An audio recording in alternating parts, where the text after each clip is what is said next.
আসসালামু আলাইকুম ভাই। প্রায় প্রায় আপনি আমার বলেন তুমি কত কিছু করবা, এই কত কাজ করো, এত কাজ করে জীবনে কি করতে পারছো ভাই? আমি জীবনে কিছু করতে পারি না, এটা ঠিক আছে।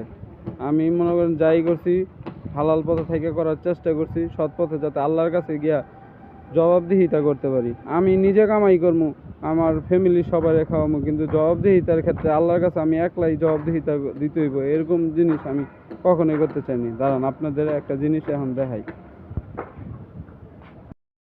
এই যে দেখেন, আসছি কবরস্থানে, এই যে আমি মারা যাবো, যাদের জন্য আপনি এত কিছু করছেন, এলাকার নাম করা সুদ করেছেন।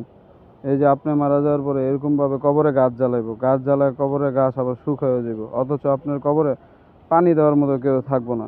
তাহলে আপনি যাদের জন্য এলাকায় এত কিছু করলেন, এত সুদখোর হইলেন, অথচ আপনি মরার পরে আপনার ফ্যামিলি এগুলা ভোগ করব। কিন্তু জবাবদিহিতার ক্ষেত্রে আল্লাহর কাছে আপনার নিজস্ব একলাই জবাবদিহিতা করতে হবে। তাহলে এত কিছু করে এত সুদে টাকা লাভটা কি?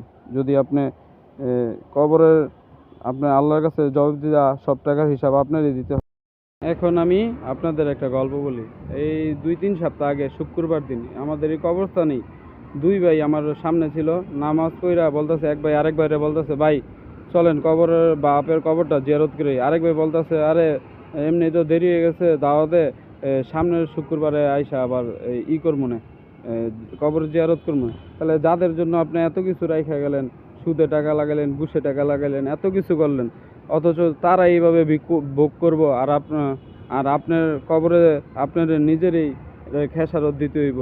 তাহলে এত সুদে ঘুষে লাগায় আমি এতটুক বলতে পারবো, এই যে আমার মেয়ে, ওই যে আমার ছেলে, আমার স্ত্রীও আছে, আমি এতটুক বলতে পারবো আল্লাহর কাছে, আল্লাহ আমি হারাম খাই নাই, আর আমার ঘরে 1 কেজি চাল কিনলে একটা দানাও আমি আমার ছেলে সন্তানরা হারাম খাওয়াইনি।